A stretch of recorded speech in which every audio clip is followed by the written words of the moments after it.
estamos avanzando pues en este camino, conociendo el Islam, acercándonos poco a poco a lo que el Islam tiene para ofrecernos. Es verdaderamente una como tantas otras religiones apasionantes y de las cuales podemos aprender muchísimo, ¿cierto?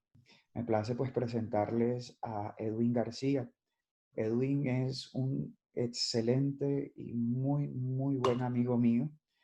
Como cosa rara, los invitados que se conectan con nosotros no se conectan común y corriente desde aquí de la vuelta de la esquina, sino que este Edwin está bastante vueltas a la esquina, bastante lejitos. Él se encuentra en Farsaba, Israel. Resulta que Edwin, ahí donde lo ven ustedes, es políglota. Él habla español, inglés, francés, hebreo y árabe. Entonces está pues en esa experiencia multicultural allá en Farsaba, Israel, que ya él también nos va a ubicar un poquito mejor, pero realmente pues Edwin está viviendo esta experiencia multicultural en donde por supuesto se deja entrever en un país como Israel toda esa interreligiosidad que existe y ese mundo y ese universo religioso que hay en ese país. Edwin ha tenido la oportunidad de compartir con comunidades cristianas, ¿sí? Desde distintas ramas del cristianismo, comunidades judías y comunidades musulmanas allí en Israel. Pues bienvenido y quedamos en tus manos escuchándote. Muchas gracias, Edwin, por compartir con nosotros. ¿Qué tal para todos, chicos? Pues nada, 4:45, los saludo desde Farsaba. Estoy en la región del distrito de Tel Aviv, en Israel, en el Mediterráneo, y pues estoy estudiando una lengua semítica, en este caso el hebreo. Las lenguas semíticas son las lenguas que se escriben normalmente de derecha a izquierda, que tienen una lateralidad diferente. Me cuenta el hermano que están trabajando las diferentes religiones monoteístas, las más importantes, y pues qué mejor que yo como anfitrión desde Israel para contarles un poquito desde mi experiencia latina como colombiano y corazonista, la percepción y la aprehensión que he tenido a lo largo de unos 16, 17 meses que he estado conviviendo con esta cultura y esta religión. Israel, un país muy pequeño pero que hace mucho ruido por un montón de circunstancias. Desde el principio, la guerra que se ha tenido acá es por locación, es por tierra, es por identidad, pero el trasfondo siempre es de religión.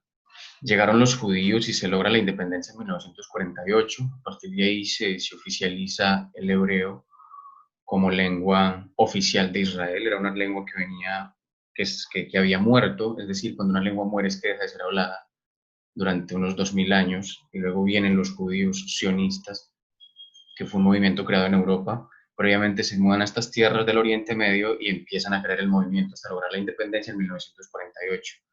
A partir de ahí empieza un gran conflicto entre las ya existentes culturas musulmanas que radicaban en este sector y la expansión de los judíos provenientes de diferentes partes del mundo.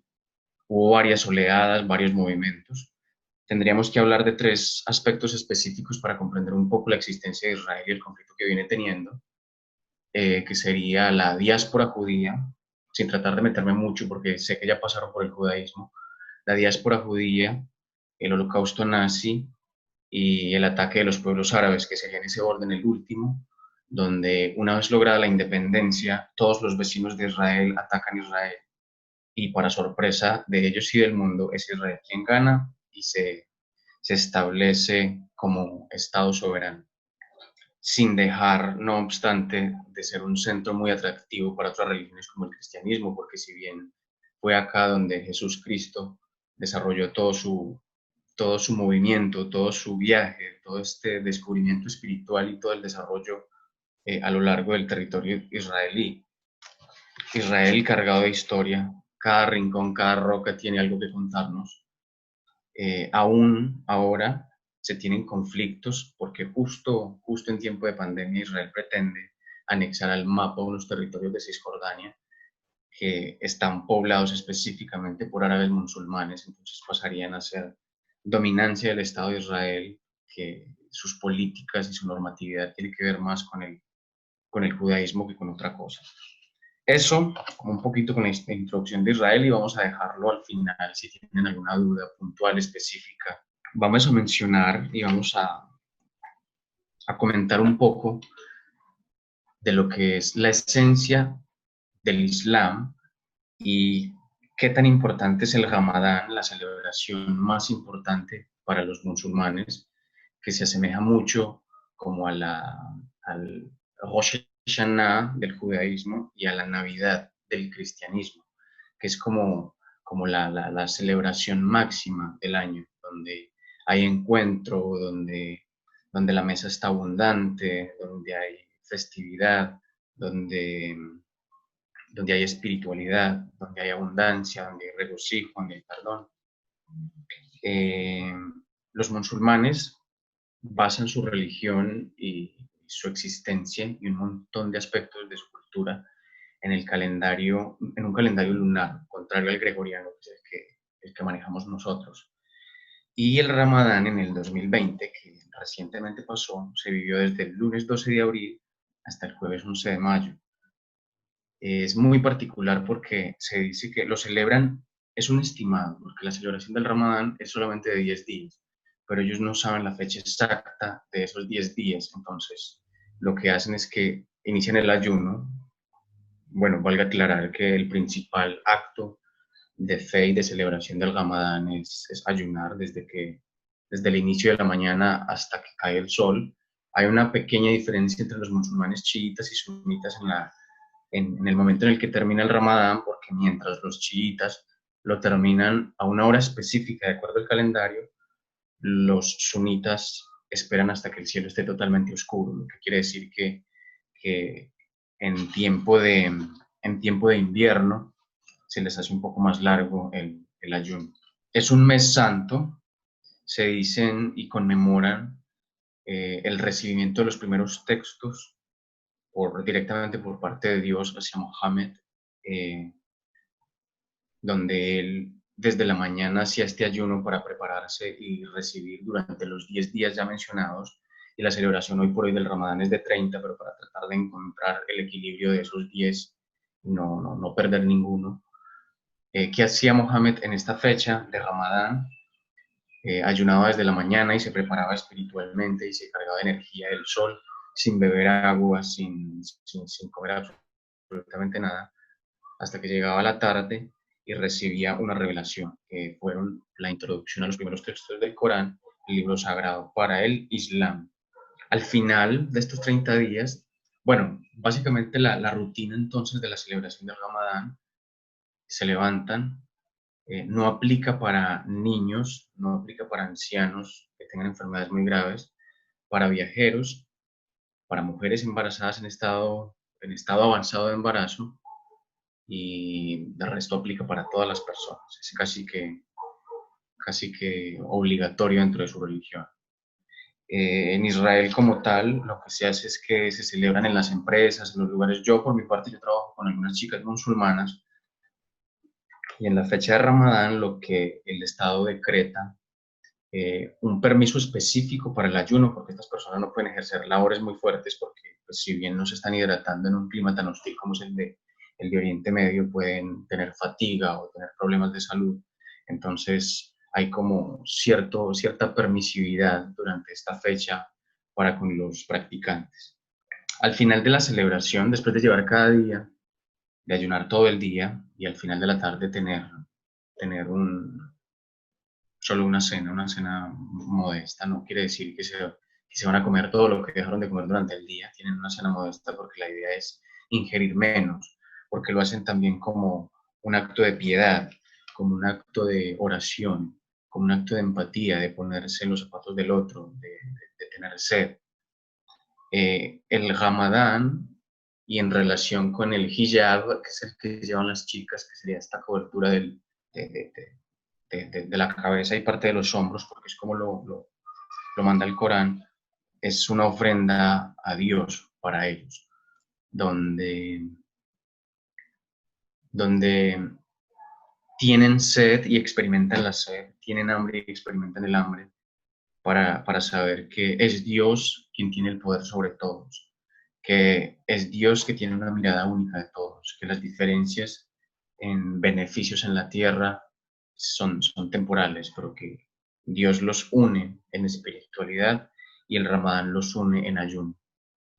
Y pasados los 30 días, viven una celebración de 3 días, donde hay mucha abundancia, es un festival gastronómico, muchos dulces, porque si bien tienen una dieta bastante buena los árabes, los musulmanes comen demasiada azúcar.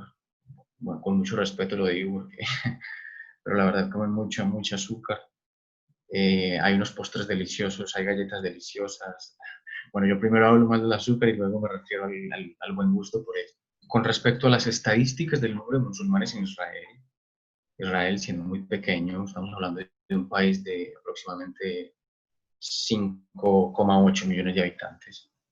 Se dice que el 16,9% son musulmanes, musulmanes practicantes, y que están en auge, que tienen mucho auge, porque en la época del 70 habían apenas 80 mezquitas y hoy por ahí en Israel hay un aproximado de 400 mezquitas alrededor del país, con, con circulación de creyentes, con movimiento, con practicantes. Es decir, que no simplemente existen las estructuras como en el caso del cristianismo, porque en Europa hay un montón de templos y en realidad no funcionan acá. El Islam está avivado, está en auge. Hay muchas personas que no sé si se convierten o por tradición van creciendo las familias, pero la estadística cada día tiende a aumentar. Y hablamos que el 75% de la población de Israel son judíos, también sigue aumentando porque al Estado de Israel le conviene y favorece la población de judíos sionistas a lo largo del país. Y en una minoría está en un 2,1% los drusos, que es un pequeño grupo que se deriva del Islam. Leen el Corán con ciertas reflexiones filosóficas griegas anexadas, y un 16,9% corresponde a los cristianos, que ahí hay una gran variedad también. No todos son católicos, apostólicos y romanos, sino que están los ortodoxos, griegos, los rumanos. Bueno, rumanos es por nacionalidad, pero no sé qué religión específica corresponda, pero hay ciertas divisiones y variaciones, de las cuales algunos árabes locales son practicantes, y otra parte de la estadística corresponde a inmigrantes de otros países que también han hecho de alguna manera como su movimiento hacia la Tierra Santa buscando su religión. Otro punto que teníamos en la pequeña agenda es hablar de la Meca. La Meca primero que todo, es un estado de Arabia Saudita. Es como un pequeño condado bastante importante para la religión, con mucho desarrollo. Y a su vez la Meca es la mezquita, que en árabe sería Hajj, que es como H aspirada a JJ, es el nombre específico del no del templo, de shrine. How do you say shrine? Eh, en la Meca, en este templo, es donde se genera todo el desarrollo del movimiento islámico.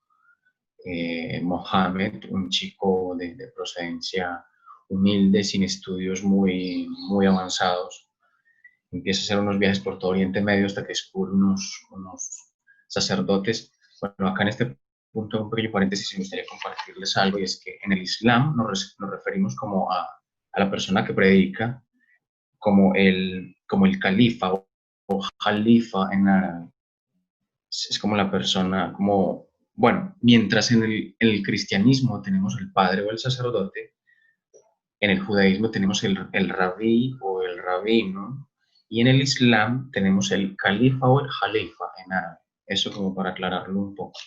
Entonces, Mohammed, que en su momento no tenía condición de predicador, de jalifa, empieza a hacer un viaje alrededor de Oriente Oriente Medio, empieza a conocer la cultura. Eso fue aproximadamente en el siglo VII después de Cristo. Recordemos que el Islam es una religión relativamente nueva. Se encuentra con unos cristianos, unos sacerdotes o una comunidad cristiana que le enseñan a comprender el árabe desde los textos y a entender lo que hablaba, porque ya en sí tenía muchas habilidades comunicativas.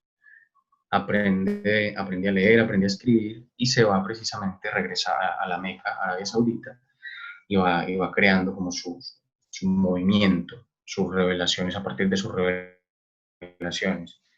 Y se dice que la Meca en relación al Domo de la Roca, el Domo de la Roca estamos hablando de esta estructura arquitectónica bellísima que tenemos en Israel, que es típica por el domo dorado, que tiene, es la que vemos siempre en las fotos de Jerusalén.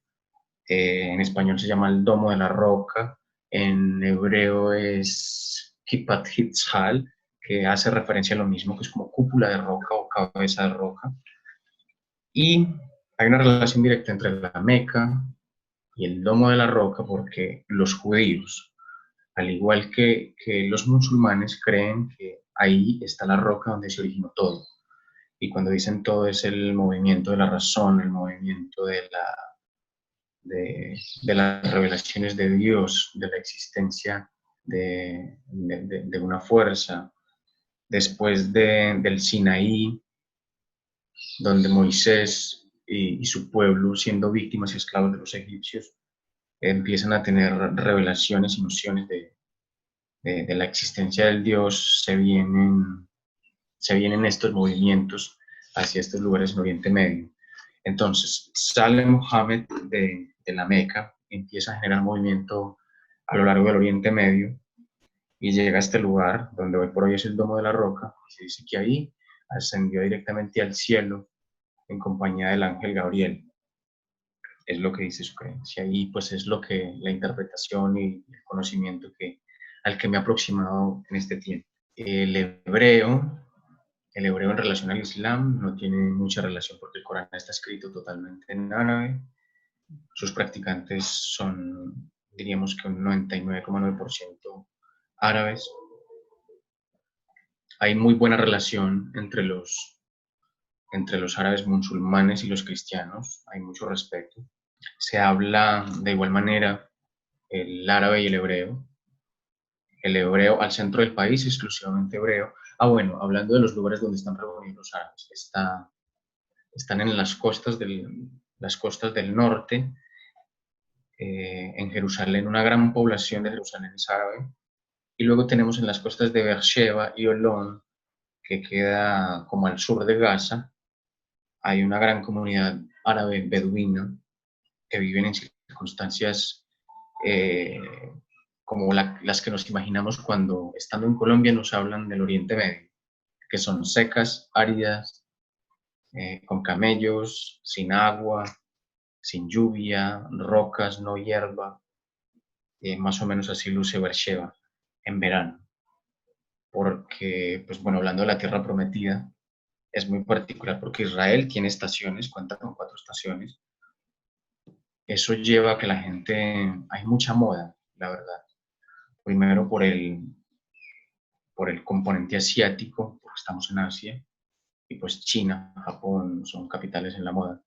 Y segundo, por la permeabilidad con el mercado europeo que se tiene, porque el contacto directo con el Mediterráneo, es decir, Israel no tiene buena relación con sus vecinos árabes, pero tiene sus puertas abiertas en el Mediterráneo a todo el desarrollo europeo. Eso en relación, bueno, en invierno mucha moda, hay chaquetas de todos los colores, pero prima el blanco y el negro del judaísmo. El árabe también es un poco oscuro al vestir.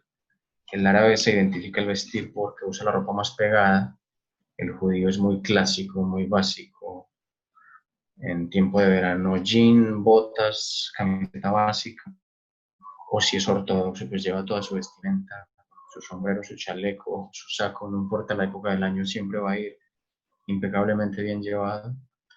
Y el musulmán tampoco va a variar la vestimenta.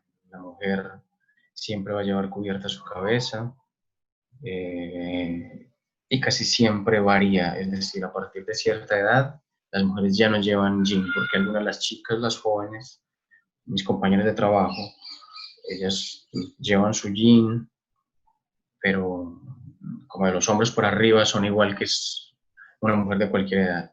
Y luego sus madres o las mujeres más adultas llevan el hijab y luego el vestido. No sé si de pronto el hermano o alguno de ustedes tenga una pregunta puntual. Yo te pregunto, mientras ellos también van allí levantando la mano y ya yo les doy la palabra, Edwin, a ti, ¿qué es lo que más te ha llamado la atención del mundo islámico, del Islam, de ellos como religión?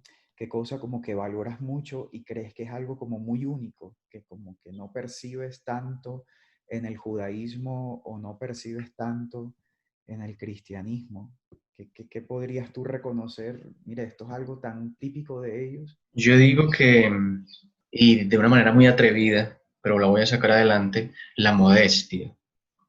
Y la modestia tiene que ver en la manera en que yo creo que el Islam va a tener un referente que es la mujer, porque la mujer del Islam representa pureza, representa, no digamos santidad, es muy fuerte, pero es seria, es una mujer privada, es una mujer precisa, es una mujer discreta, discreta con su mirada, discreta con su caminar, discreta con su forma de vestir, y eso me sorprende. Entonces yo voy por la calle y yo soy latino y pues uno como latino, en el marco del respeto, pero no es mirón. Yo voy con la cabeza arriba y voy mirando a las personas. Estas chicas musulmanas, estas personas musulmanas van para dónde van. Llevan en su mente, no sé si el texto que acaban de leer o la conexión con Dios, pero van para donde van.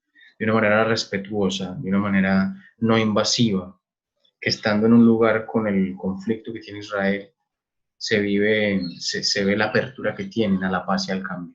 Y eso me ha llamado particularmente la atención del Islam en relación al resto de religiones que se viven acá. Ok, fíjate que eso que acabas de decir, eso último también es muy contrario casi a lo que uno se imagina, porque acabaste de decir, hay una apertura a la paz y al cambio, ¿sí?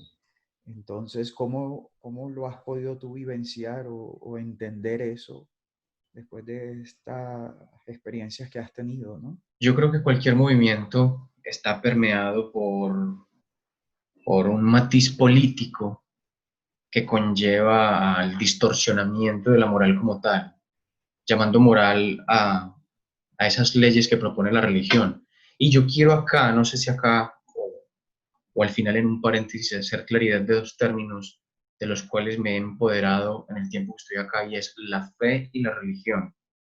Y la fe como creencia en algo y la religión como palabra simple que significa rutina en algo. Porque somos muy dados en nuestra cultura occidental o latina a que cuando se habla de religión, de religioso, hay un estigma, hay un señalamiento de, no sé, de que es diferente o que va a imponer normas o que es dogmático. Y acá se vive de una manera diferente. Acá ser religioso, siendo, llevando una vida, bueno, laica sería lo opuesto, pero siendo padre, siendo esposo, siendo hijo. Y son religiosos específicamente en la oración, son constantes en la oración. Entonces le voy a plantear un escenario que para mí es magnífico ver acá en Israel, y es que en la Cruz Roja, por ejemplo, bueno, Cruz Roja, pero en realidad es la estrella de David roja, y que a su vez tiene la media luna del Islam, que también es roja. Acá en Israel se manejan las tres. Y es en ese punto donde se encuentra la religión Cruz, la estrella y la luna. de la manera más bonita, porque ves en las calles, a ver, los judíos hacen un rezo en la mañana, no sé, como en la aurora, cuando en la transición del día y la noche. A su vez, los musulmanes se inclinan a la Meca y hacen su oración, y a veces ves que un carro de estos para en la ruta y se bajan los chicos de diferentes religiones y los judíos hacen sus oraciones porque se amarran una cajita, que es con la presencia de Dios, no recuerdo el nombre, y luego, no sé, son unas cuerditas en cuero, que también lo hacen en sus brazos, y hacen su oración, y al lado, en un tapete persa, hay un chico practicante del Islam haciendo su oración inclinado a la Meca. Bellísimo, bellísimo. Entonces, desde ahí yo veo que en el desarrollo y en lo que es Israel como tal, hay una apertura a la paz y al cambio por parte del Islam. O sea, ¿en qué punto de tu fe, de tu espíritu, de tu religión, como quieras llamarlo, de tu espiritualidad, te encuentras? ¿Qué te ha aportado el convivir? Porque pues yo conozco a Edwin, muchachos, de que él actualmente tiene allá una familia árabe cristiana, una familia judía, etcétera. Entonces, ¿qué te ha aportado a ti, la persona humana de Edwin, ¿sí? En su espiritualidad, el convivir con todas estas clases de experiencias en donde religión y estilo de vida casi que son lo mismo, ¿no? Bueno, pues les voy para dar respuesta a esa pregunta, le voy a hacer como un itinerario de lo que es una semana de trabajo y va a entender un poco la inmersión que estoy teniendo con todas estas culturas y cómo eso, específicamente en el campo de la espiritualidad y en mi religión, me ha transformado. Bueno, la semana en Israel para el calendario judío se inicia el domingo. Es el primer día de la semana, entonces se abren las escuelas, se abren las oficinas, se está trabajando, hay movimiento total en todo el país. Yo vivo en Farsaba con una familia judía de origen francés que han hecho Aliyah no hace mucho tiempo, entonces están en transición entre el hebreo y el francés. Entonces, yo vivo en francés y una transición de hebreo, hablando de mi casa. Trabajo en inglés y en francés, trabajo por una compañía francesa de seguros. Mi labor básicamente es registrar data, estadísticas de unas personas que están cubiertas por un seguro que se llama Clalit, atendidos en un centro específico llamado Maccabi, y cada mes, la última semana, se hace un corte presupuestal para un montón de cosas. Entonces estoy teniendo contacto con todas estas religiones al mismo tiempo, con judíos, con mujeres musulmanas, y mis compañeros de trabajo son de todas las religiones también. Entonces siempre en la oficina se escucha árabe por un lado, hebreo por el otro, francés en el otro, inglés en el teléfono, y yo a veces respiro en español, porque la verdad no tengo con quién hablar español, entonces a veces me tiro mis frases en español. Trabajo hasta el jueves, mi día de descanso es el viernes y el sábado, que es precisamente donde se vive el Shishi Shabbat. Shishi es viernes en hebreo, Shabbat es sábado en hebreo, y el Shabbat entra en Shishi bueno, oscila un poco entre las 6 y las 8 de la tarde. Acá todavía es de día porque acá se oscurece alrededor de las 9 de la noche. Y yo a veces decido en pasar el fin de semana con mi familia judía porque Israel, particularmente en Shabbat, muere. No hay transporte público, no hay trenes, incluso no hay aeropuerto abierto. Solo los aviones que vienen de manera internacional, o sea, les abren las puertas y les hacen el proceso, el protocolo, pero las aerolíneas israelíes no vuelan en Shabbat. Es decir, el país y lo que tiene que ver con la cultura judía se detiene totalmente el sábado. Y luego el fin de semana, eh, otras veces viajo al norte y estoy inmerso totalmente en un pueblito musulmán árabe llamado Shfagam, y ahí cambia toda la cosmovisión. Ellos no, los adultos, las personas mayores de 40 años no hablan hebreo, palabras básicas, pero las personas menores de 40 años hablan muy bien el hebreo porque se educan en los dos idiomas. Mientras el judío se educa en hebreo e inglés como segunda lengua, las personas locales, los árabes, estudian el, el árabe y el hebreo como segunda lengua. Y llegando al punto de que me ha aportado, pues imagínense, vivo el Shabbat como kosher. Kosher significa no combinar lácteos con carne, y esa es mi dieta con mi familia judía. Eh, Está la bendición en las puertas, no se utiliza el ascensor y la tecnología el fin de semana, y si yo estoy en mi casa yo respeto todo porque son las reglas de mi familia.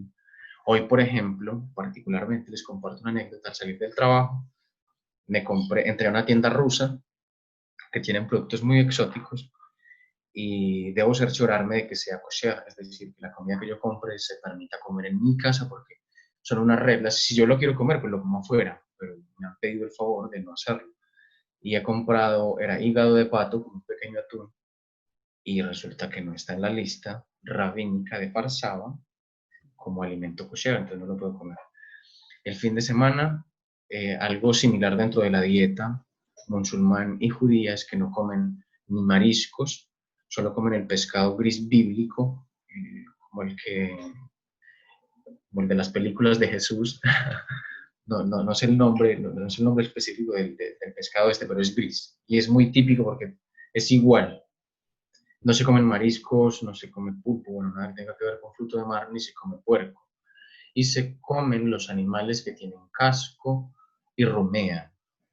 Y el puerco pues tiene el casquito, pero no rumea. Eh, todo eso de alguna manera te va llevando y te va transformando. La energía de la gente el fin de semana es hermosa porque en el mundo judío esperan el fin de, como que trabajan toda la semana esperando la fiesta del sábado, desde el miércoles ya te dicen en la calle Shalom, Shabbat Shalom, por acá, por allá, y es alegría, son buenos deseos, y es algo con lo que yo llevo, es decir, ya me sale natural, no sé, me encuentro en la calle, mis compañeros de trabajo, con los árabes son alegres por naturaleza, son cercanos, son cariñosos, son calurosos, se comparte en ambas culturas alrededor de la mesa. Eso me ha llevado a ser cercano, a ser amable, a ser más empático con la diversidad. No importa el idioma, porque acá la frontera no es un idioma. A veces estoy sentado con mi familia árabe y mis papás, mis padres árabes. Mi madre árabe no habla para nada inglés. Nos comunicamos en hebreo, que para ella es difícil porque no habla hebreo. Y en el poco, en mi nivel de árabe, porque la verdad estoy en proceso. Soy fluido en árabe porque es un idioma tan vasto como no lo imaginan, tan antiquísimo como lo puedan imaginar.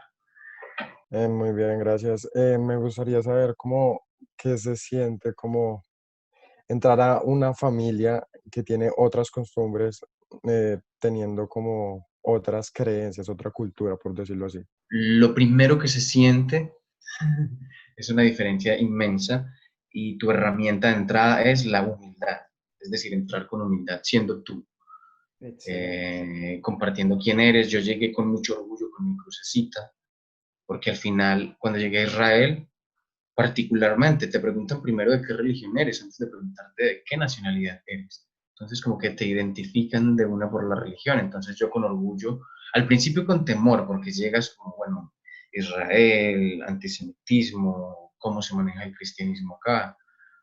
Y pues yo me di el atrevimiento de llegar con orgullo con mi cruz, eh, muchas diferencias, empezar a comprender por qué tienen los judíos dos espacios para lavar los platos, uno donde se lavan los platos y dos vajillas y dos cubiertos y todo es doble porque en uno se come con carne y en otro se comen los productos lácteos.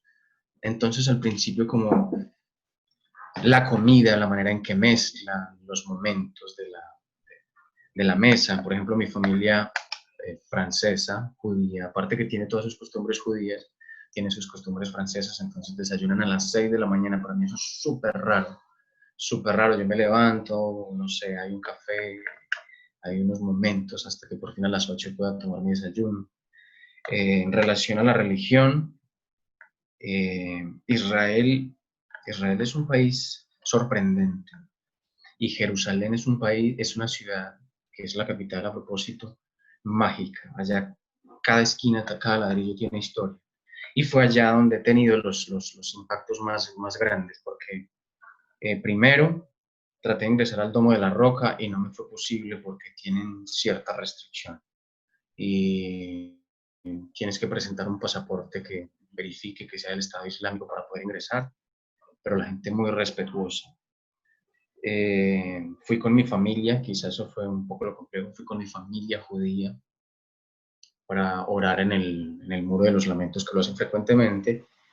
Y en relación a tu pregunta del choque de vivir con una familia, pues todo eso te va permeando y te va enseñando.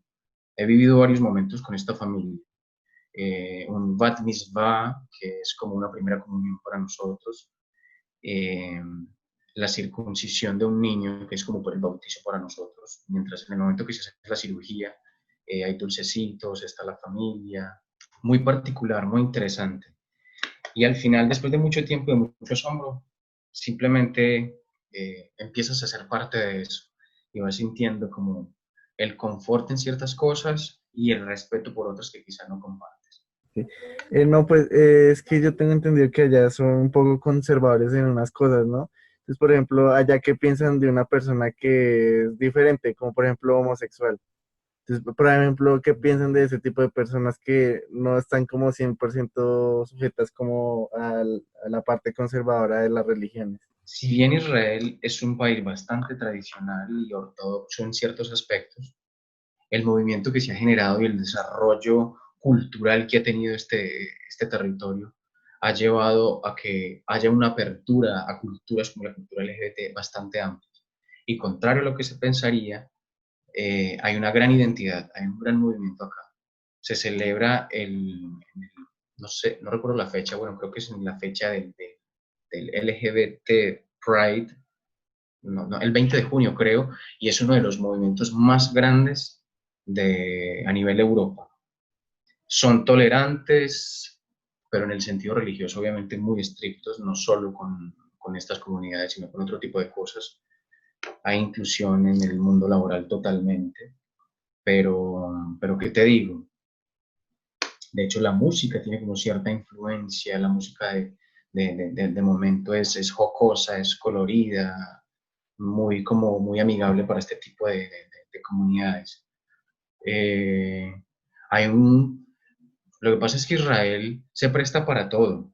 Es decir, si bien acá sucede todo este movimiento religioso, está todo este asentamiento de culturas judías practicantes que vienen de otros lugares, también hay gente con mente abierta y con unas creencias un poco más laicas eh, que también viven acá. Tel Aviv, por ejemplo, y para todos, una palabrita ahí que les va a servir cuando viajen por estas tierras es Balagán, y Balagán significa desorden, pero no en el mal sentido de la palabra, sino como en fiesta, locura. Y esa es la palabra que define Tel Aviv. Tel Aviv, y Aviv y Tel Aviv, es lo que se dice acá, y la gente está siempre de fiesta. Eh, la economía ayuda mucho también a que sean muy abiertos en todo ese aspecto, porque acá se valora la ciencia. El desarrollo de Israel tiene que ver con la tecnología, con la medicina, con las líneas ferroviarias, con la construcción, muchos inventos con la biomédica y la agricultura en cierta medida, aunque pues las condiciones son un poco precarias. Y en todos esos ámbitos están involucradas todas estas personas, en cuestiones religiosas y en cuestiones de identidad sexual. No, sí, señor, es otra pregunta. ¿Qué extrañas de Colombia? Ay, ay, no me toquen ese vals. Las arepas, indiscutiblemente. Cada mañana, sagradamente, de una manera ortodoxa y religiosa, extraño las arepas con mantequilla. También el chicharrón, uff, aunque eso ya es un poco más pornográfico porque acá no se puede tener, no se puede comer, pero un chicharrón con arepa, qué bueno. Eh, no sé, una buena sopa, un ajiaco con aguacate. Acá se es muy limitado en frutas tropicales, aguacate casi no se ve. Todo cambia, se ve mucho, mucho cuscús marroquí, cultura marroquí y comida de desierto. Eh, que extraño el verde de la sabana. Extraño el olor a lluvia frecuentemente. Ay, extraño a mi mamá. Muy bien, muchas gracias. Edwin, no, muy bien, ya se nos ha acabado el tiempo. De verdad que yo te quiero hacer una pregunta final, que al mismo tiempo es un mensaje para los muchachos que quisiera que les dieras. Tienes delante a unos chicos que están en 11, ¿sí?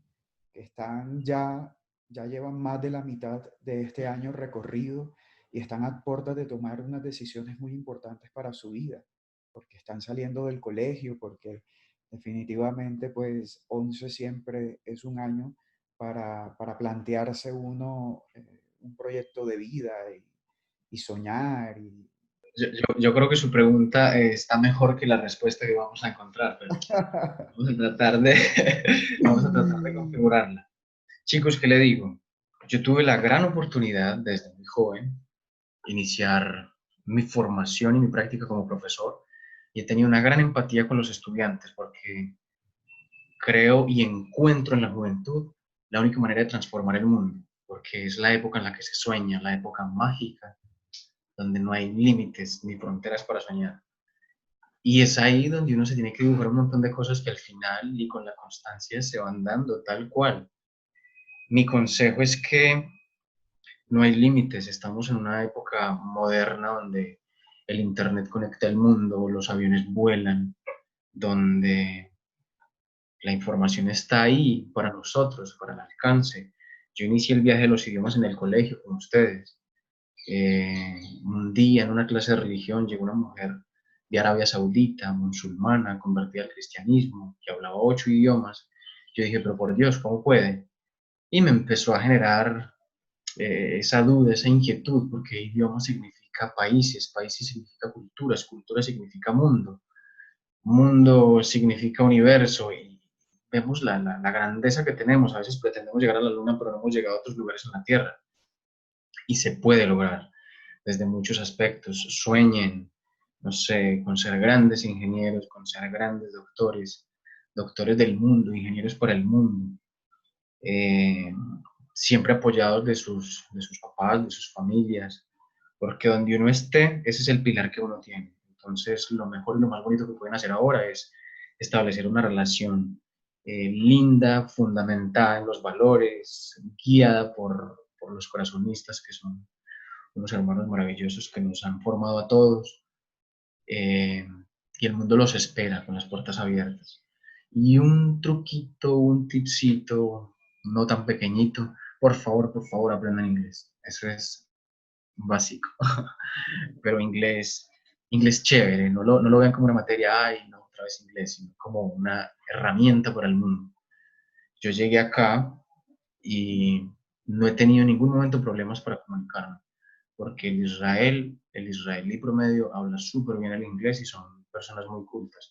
Pero acá igual se hablan un montón de idiomas, porque han venido colonias de todo el mundo apenas hace 70 años y durante ese periodo han seguido viniendo, entonces hay muchos idiomas acá, pero el inglés es una espada, es una arma que les dará soporte en cualquier profesión que tengan.